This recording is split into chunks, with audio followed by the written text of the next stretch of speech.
Šajā video es vēlos ar tevi parunāt par vietējām lokācijām, kuras ir vērts atkal un atkal apmeklēt. Kā jau esmu teicis iepriekš, nav nekur tālu jābrauc, lai uzņemtu labas bildes, jo viss skaistais ir tepatās, tev apkārt. Vajag tikai apskatīties un pameklēt. Lecam iekšā video!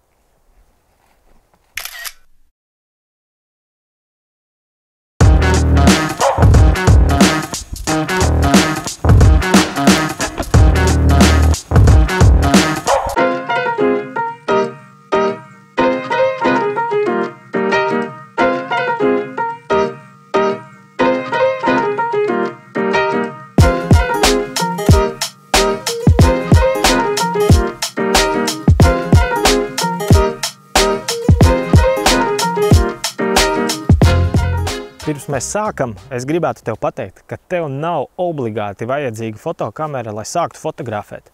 Tu vari izmantot savu viedu tālruni, jo mūsdienu telefonu kameras ir tik augstā līmenī, ka tās mierīgi var izmantot fotografēšanai. Pamēģināsi, iepatiksies, tad arī domās par fotokameru.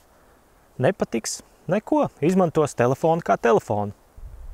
Un šos te manus ieteikumus par vietējām lokācijām mierīgi var izmantot, ejot un bildējot ar telefonu.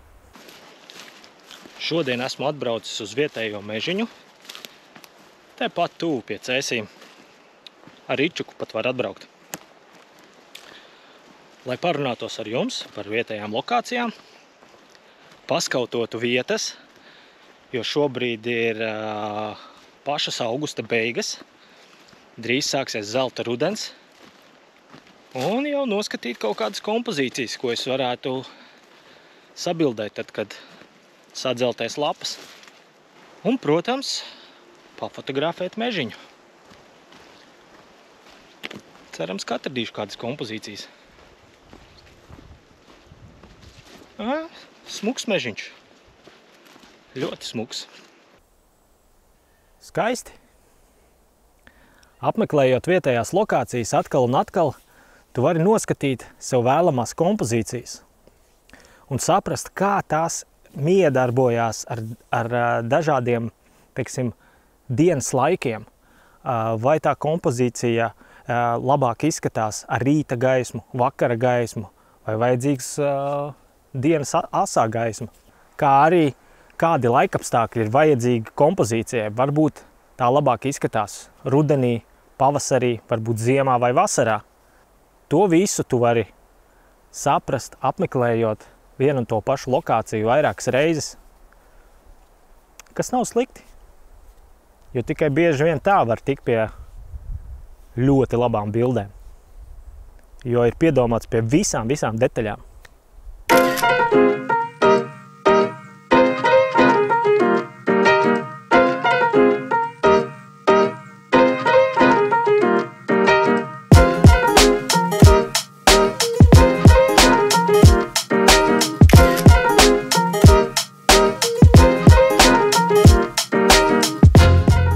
Apmeklējot vienu un to pašu lokāciju, tas ir labs treniņš kompozīciju meklēšanā. Ja nav līdzi kamera, paņem piefiksē kompozīciju ar telefonu. Un tad, kad būs pareizie laikapstākļi, uzreiz zinās, kur doties. Staigājot pa vietējiem fotospotiem, tā ir laba iespēja izmēģināt un izzināt savu kameru. Pavērot laikapstākļus, paskatīties, kā gaisma miedarbojas ar ainavu, ar mežu. Un tad, kad tu nonāksi kādreiz kādā episkā vietā, tev būs bijis iepriekš treniņš, un tu būsi gatavs uzreiz saslēgt kameru un uzņemt bildes. Tagad es vēlos tev parādīt, kādas pārmaiņas gaisma spēj veikt fotografijā. Te ir viena un tā pati kompozīcija. Šajā bildē spīd saule, un apspīdētais objekts ir ļoti gaišs, bet fons ir tumšs. Savukārt otrā bildē saule ir aiz mākoņiem, un bildē ir daudz vienmērīgāka gaisma. Šīs bildes ir uzņemtas 5 minūšu laikā viena no otras. Vērtējiet paši, kurš variants jums patīk labāk. Šobrīd ir pēcpusdiena. Visu dienu gāza lietus, bet tagad rekur saulīte spīd. Un viss mežs ir slapšs. Tas ir tik labi priekš meža fotografijas. Kā jau iepriekšējā video minēju, var izmantot polarizatoru. Jo tas izceļ visas krāsas. Viss paliek tik sulīgs. Baigi labi. Turpinam meklēt kompozīcijas. Kas vēl ir forši vietējās lokācijās, ka ja tu redzi izmaiņas laikapstākļos, pēkšņi nāk kaut kāds negaiss vai sola miglu vai kaut kāds sniegputens, tad tu ātri var reaģēt un būt īstajā vietā un laikā, savā noskatītajā kompozīcijā. Jo tas ir tu. Un tas nemaksā dārgi. Tu vienkārši ielec mašīnā un aizbrauc. Bet ja tava piemājas teritorija un apkārtējā vide nav tāda pārāk fotogēniska un liekas, ka nav ko fotografēt, gribu uzsvērt, ka kompozīcijas ir visur. Vajag tikai pameklēt. Un šādā vietā, manuprāt, ir vērts doties ārā un meklēt tās kompozīcijas, jo tad, kad tu viņu atrodi, to savu perfekto kompozīciju, gandarījums ir daudz lielāks. Jo tu zini, cik sarežģīta tā vide tev apkārt ir, ka nav tik vienkārši. Priekā!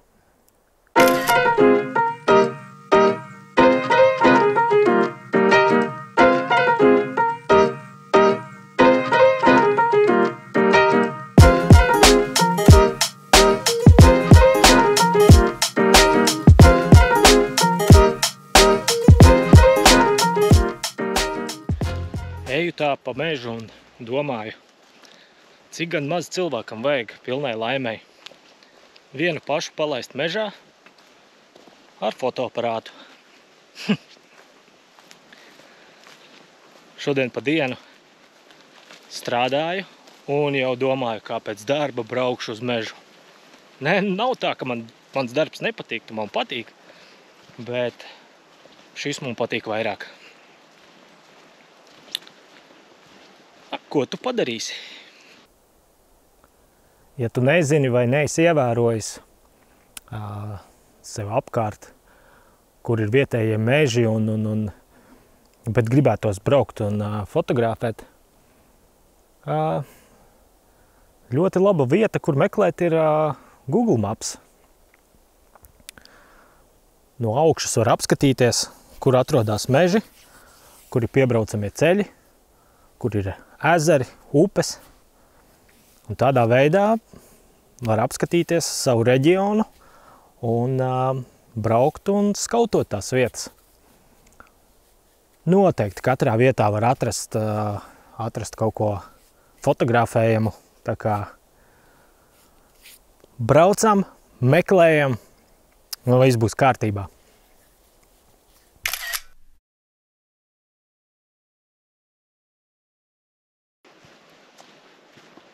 Būšu vietējo mežiņu izstaigājis. Baigi patīkami. Ko, draugi? Iesaku tev arī pamēģināt. Paņem fotoaparātu, ja nav fotoaparātu, paņem telefonu un dodies pafotografēt. Jo to ideāli var apvienot ar pastaigām. Un pastaigājoties, tu vienkārši skaties apkārt kaut ko bezrūpīgi. Tad šādā gājienā tu tomēr ar acīm meklē kaut kādas kompozīcijas, kaut kādas lietas, kas tev pievērš uzmanību, ko varētu nofotografēt. Kaut kā tā. Pamēģiniet, iesaku. Cerams, ka mans stāstāmais kaut kādā veidā tevi pamudināja vai iedvesmoja doties fotografēt. Ceru, ka šāda tipa video vispār kādam interesē. Paldies, ka noskatījies līdz galam.